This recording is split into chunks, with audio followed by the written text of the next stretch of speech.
नमस्कार. महाराष्ट्र सरकारने तिसरी मोठी कर्जमाफी योजना जाहीर केली आहे. पुण्यश्लोक अहिल्यादेवी होळकर शेतकरी कर्जमुक्ती योजनेअंतर्गत राज्यातील 55,72,000 शेतकऱ्यांची 36,585 कोटी रुपयांची कर्जमाफी केली जातील. जाणून घ्या पात्रता, अटी, बँक आणि महत्वाच्या तारखा.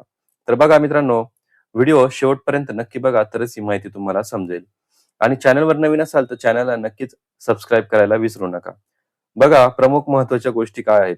तर योजनेचं नाव आहे पुण्यश्लोक अहिल्यादेवी होळकर शेतकरी कर्जमुक्ती योजना. याच्यामध्ये लाभार्थी किती असतील तर 55,72,000 इतके हे लाभार्थी असणार आहेत. तर एकूण कर्जमाफीची रक्कम किती आहे तर 36,585 कोटी रुपये इतका हा निधी यासाठी राखीव ठेवला जाणार आहे. प्रति शेतकरी कमाल कर्जमाफी मर्यादा किती असणार आहे तर याच्यासाठी 2 लाख रुपये इतक्या हा मर्यादेची रक्कम या ठिकाणी ठरवण्यात आलेली आहे. तर अंमलबजावणी पूर्णतेची मुदत किती असणार आहे तर 30 जून 2026 पर्यंत याची अंमलबजावणी करण्यात येणार आहे.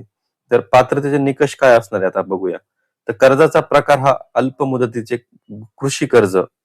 त्यानंतर कर्ज कधी घेतले जाते तर 1 एप्रिल 2019 ते 31 मार्च 2025 या कालावधीतील कर्ज असेल अशा शेतकऱ्यांना या ठिकाणी कर्जमाफी होणार आहे. यानंतर थकबाकीची अट काय असणार आहे. 30 सप्टेंबर 2025 रोजी कर्ज थकीत असेल आणि 31 मार्च 2026 पर्यंत परत न फेडलेले असेल. यानंतर जमीन धारणा यासाठी कोणतीही शासनाने अट ठेवलेली नाही. आता समाविष्ट बँका कोणत्या असतील तर राष्ट्रीयकृत बँकेमध्ये कर्ज घेतलेले असेल, खाजगी बँकांमध्ये कर्ज असेल, ग्रामीण बँकांमधील कर्ज असेल, जिल्हा मध्यवर्ती सहकारी बँकांमधील कर्ज असेल, प्राथमिक कृषी पतसंस्थेमधील कर्ज असतील, अशा ठिकाणी काढलेले जे कृषी कर्ज आहे यांसाठी या बँका या ठिकाणी समाविष्ट असतील. आता याच्यामध्ये अनिवार्य अटी काय असतील. शेतकऱ्यांचे प्रमाणीकरण यामध्ये ॲग्रिस्टॅक नोंदणी बंधनकारक या ठिकाणी करण्यात आलेली आहे. ज्या शेतकऱ्यांची ॲग्रिस्टॅक नोंदणी झालेली असेल अशाच शेतकऱ्यांना या ठिकाणी कर्जमाफी होणार आहे. आता महत्वाच्या सूचना काय आहेत. विधान परिषद निवडणुकीची आचारसंहिता लागू असल्याने योजनेची अधिकृत घोषणा झालेली अद्याप नाही. मंत्रिमंडळाने केवळ औपचारिक मान्यता या ठिकाणी दिलेली आहे.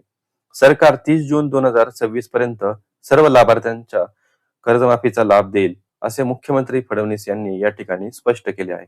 यापूर्वी 2019 मध्ये छत्रपती शिवाजी महाराज शेतकरी सन्मान योजना व महात्मा ज्योतिराव फुले शेतकरी कर्जमुक्ती योजना राबविण्यात आल्या होत्या. ही तिसरी मोठी कर्जमाफी योजना आहे. तर बघा मित्रांनो, ही होती आजच्या व्हिडिओची माहिती. तर आवडली असेल तर नक्कीच चॅनलला सबस्क्राईब करा. लय भारी माहिती जी बदल घडवते. भेटूया पुढील व्हिडिओमध्ये. तोपर्यंत जय हिंद, जय महाराष्ट्र.